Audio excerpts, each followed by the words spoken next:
예, 제가 앞서 말씀드린 대로 신율의 뉴스 정면 승부 1부, 오늘 하루의 가장 중요한 뉴스들 짚어드리는 정면 브리핑으로 문을 열 텐데요. 자, 오늘도 여러분이 좋아하시는 김영민 아나운서 나와 있습니다. 안녕하세요. 네, 안녕하세요. 이렇게 여러분들이 좋아하니까 네. 김영민 아나운서는 감기 안 들리고 맨날 욕을 먹는 나는 이렇게 감기에 들리고 이러는 거예요. 아무도 욕 안 했어요, 교수님. 아니에요, 나 욕 많이 먹을 거예요. 감기 조심하셔야 돼요. 요새 환절기라. 맞아요. 일교차가 너무 커서. 일교차도 크고 하여간 근데 뭐 오늘은 그렇게 지나간다 하더라도 내일 제가 엄청 바쁜 날인데 참 큰일입니다. 근데 여러분들도 감기 조심하세요. 이게 일단 들리면 뭐 약을 먹고 뭐를 해도 이게 서로가 피곤해지는 일이거든요. 이번 감기는 그 가래도 많이 낀다 그러고요. 저는 뭐 가래까지는 아직은 모르겠어요. 아, 그래요? 네.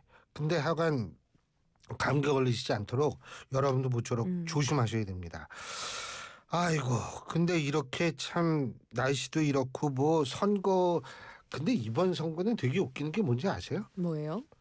지금 원래 이맘때 정도 되면 판세 분석이 막 나와야 돼요. 그러니까 저는 3주 남았다는 게 믿겨지지가 그죠? 않아요. 네. 지금 딱 되면 이게 선거 판세가 어떻게 됩니까? 뭐 그러니까요. 세대별 이게 어떻게 되죠? 뭐 이런 거, 그리고 지역별 이거 충청 지역은 스윙보터 지역 이런 얘기가 나와야 되는데 그런 얘기 아무도 안 해요 지금. 그러니까요. 응? 지금 그러니까 이게 아주 특이한 건데 날씨도 아주 특이해요. 내일 또 비 온다 내일 모레구나.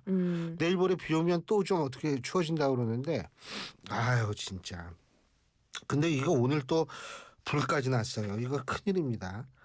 이천의 대형 물류센터에서 불이 났죠. 네, 맞습니다. 오늘 오전 10시 29분쯤 발생했고요. 연면적 8만 제곱미터가 넘는 이천의 물류센터에서 불이 났습니다. 예. 소방당국은 화재 발생 15분 만에 대응 2단계를 발령하고 화재 진압에 나섰는데요. 불은 면도기, 선풍기 같은 생활용품, 그리고 선풍기용 리튬 이온 배터리 등이 적재된 지상 3층에서 발생한 것으로 추정이 됩니다. 예. 화재가 좀 진압이 되고 나서 오후 1시 16분쯤에는 소방 대응 2단계에서 1단계로 하향이 됐고요. 지금은 소방대원들이 건물 내부를 수색하고 있는 것으로 전해집니다. 그런데 이 물류센터가 사실 지난해 8월에도 화재가 발생했었다고 해요. 119 신고가 접수됐지만 17분 만에 자체 진화한 곳으로 확인이 됐거든요. 그래서 경찰과 소방은 화재 원인을 리튬 배터리 취급 부주의로 추정을 하고 불이 완전히 꺼지는 대로 정확한 화재 원인을 조사할 방침입니다. 근데 제일 중요한 건 인명피해가 없어야 된다는 겁니다. 네, 이번에 정말 다행이었던 게 현재까지는 인명피해가 없는 것으로 전해지고 있습니다. 대피 인원은 178명이고요. 숨지거나 다친 사람은 없는 것으로 지금 소방당국은 파악하고 있습니다. 화재 당시에 지하 1층에 121명, 지상 1, 2층에 27명, 3층에 30명 각각 있었던 것으로 알려지고 있는데 최초 불이 난 곳이 3층이고 지하 1층부터 2층까지는 연소 확대가 이루어지지 않은 것으로 전해졌고요. 예. 그리고 소방 브리핑에 따르면 최초 신고자가 초기에 인명대피 유도를 잘했기 때문에 소방력이 출동했을 때 이미 대부분의 인원이 대피를 마쳤던 것으로 전해집니다. 제발 인명피해가 없기를 정말 간절하게 바랍니다. 그리고 저는 이 소식 들었을 때 사실 좀 굉장히 놀랍고 한편으로는 이거 왜 이렇지? 왜 이렇게 판결이 났지? 이런 생각 들었는데 우리 청취자 여러분 무슨 소식인지 모르시죠? 그 몇 년 전에 강릉에서 발생한 그 이도영군 급발진 사고와 의심 사고와 관련해서 책임 소재를 가리기 위한 1심 판결 나왔는데 사실 좀 개인적으로 좀 놀랐어요. 설명해 주시죠. 2022년 12월에 발생한 사고고요. 워낙에 사회적인 파장이 컸던 사건이라서 많은 청취자분들 알고 계실 것으로 보입니다. 강원 강릉에서 발생했고 할머니가 운전 중인 차량이 급발진 의심 사고가 발생하면서 당시 손자인 이도현 군이 사망한 사고였는데요. 이 사고가 이제 책임 소재가 운전자에게 있느냐, 제조사에게 있느냐 이를 둘러싼 민사 소송이 있었고 법원이 제조사 측의 손을 들어줬습니다. 이 도현군의 가족과 제조사 KGM은 핵심 쟁점이 되는 페달 5조작 여부를 두고 무려 2년 6개월간 치열하게 법정 공방을 벌였는데 오늘 춘천지법 강릉지원 민사 2부에서는 도현군 가족 측이 제기한 9억 2천만 원 규모의 손해배상 청구 소송에서 원고 패소 판결을 내렸습니다. 사실 이 재판이 이걸 규명하기 위해서 워낙 많은 전문가들의 증언도 있었고 방송 프로그램으로도 많이 만들어지고 했었는데 EDR 신뢰성 감정, 블랙박스 영상 음향 분석 감정, 국내 첫 사고 현장 도로주행 재현 시험, ECU 소프트웨어 전문가의 최초 법정 증언 등등 다양하게 규명을 위한 노력이 있었고 결국은 제조사가 재판에서 승소하는 결과가 나왔습니다. 근데 참고로 제 기억으로는 이 사고가 났을 당시에는 KG 모빌리티가 아니고 쌍용 자동차였을 거라는 생각이 들거든요. 그 부분은 좀 제 기억이 아마 크게 틀리지는 않을 거라는 생각이 드는데 재판부가 이렇게 판단한 근거가 있습니까?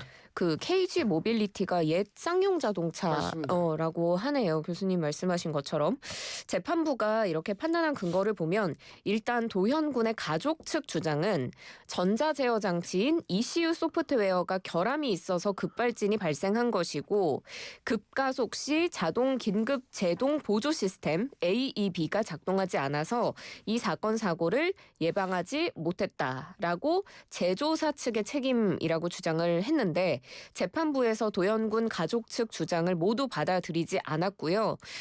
ECU 결함 주장에 관해서는 사고 전 마지막 5초 동안 가속 페달 변유량이 100%였다라는 이 사고 기록 장치 EDR 기록의 신뢰성이 인정된다고 판단을 했습니다. 그러니까 도현군 가족 측에서 가속 페달이 아니라 브레이크를 밟았다라고 했던 주장도 받아들이지 않은 거고요.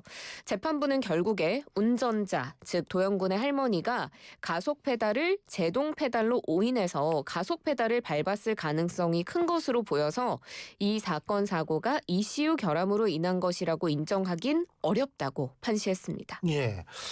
아마 제가 맞는 것 같습니다. 이때 당시에 제조사는 쌍용 자동차고 KG 모빌리티고 그다음 넘어갔는데 이 사건은 사실 그 전에 발생한 거 아닌가 이런 생각이 드는데 지금 항소해야죠. 그죠? 네, 도현군의 아버지가 판결 선고 끝난 뒤에 바로 항소의 뜻을 밝혔습니다.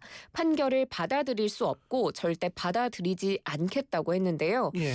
오늘 판결이 진실보다는 기업의 논리를 피해자보다는 제조사의 면피를 선택한 것이다 라고 비판을 하면서 예. 도현군도 하늘에서 보고 있을 것이고 같이 슬퍼할 것 같다. 다시 전력으로 항소해서 제조물 책임법 개정을 위한 도화선을 만들겠다라는 입장을 밝혔습니다. 자, 그리고 스타벅스 자주 가요? 요즘은 자주 안 가는 것 같은데 교수님 지금 바로 드시고 계시네요. 예, 맞습니다. 네. 어떻게 아세요? 네, 여기 보이네요. 써있구나. 근데 이 스타벅스에서 닉네임 많이 사용하거든요. 저도 닉네임 사용합니다. 저도 하죠. 네. 저도 쓰는데 근데 이게 이재명, 김문수 이런 닉네임을 사용하시는 분들이 있는 모양이에요. 예? 본명이 이재명, 김문수라면 그럴 사용하실 수 있죠. 수도 있고요. 네. 그리고 김문수는 정치권에 2명이에요. 아세요? 아니요, 몰랐어요. 더불어민주당 김문수 의원이 있어요. 그분 당협위원장 현수막 현수막 내리신. 띈 거. 네. 예. 그분이 있는데 그러니까 그럴 수는 있는데 닉네임은 자기 이름 쓰라는 건 아니잖아요. 그렇죠. 어쨌든 닉네임으로 이 대선 후보 7명의 이름이 대선이 끝나기 전까지 사용이 금지됩니다. 스타벅스 코리아 측에서는 정치적으로 지금 예민한 시기인 만큼 정치적인 중립을 지키고 불필요한 논란을 막기 위한 조치로 이런 결정을 내렸다고 정했는데요. 사실 이 7명의 이름은 대선 전까지만 사용이 불가능하지만 닉네임 사용이 부적절한 기준들도 있어서 사회통념에 어긋나거나 타인을 비방하거나 그리고 콜링, 부르기 곤란한 표현이나 불쾌감을 주는 표현 등은 닉네임으로 사용할 수가 없습니다. 그렇죠. 예를 들면 욕설 이런 거 가지고 사용은 절대 안 되죠. 근데 윤석열 전 대통령 이름도 사용이 안 된다고 그러나요? 네, 그렇습니다. 아마 스타벅스 측에서의 나름의 기준이 있을 텐데 예. 일단 윤석열 전 대통령 이름 닉네임으로 사용할 수 없고요. 그런데 또 김건희, 한동훈, 홍준표, 안철수 등 다른 정치인 이름은 또 닉네임 설정이 가능하다고 합니다. 그리고 윤 전 대통령 역시도 스타벅스 코리아 측에서는 정치적으로 예민한 인물이라서 제한하고 있고 논란을 최소화하고자 하는 조치라고 설명을 했습니다.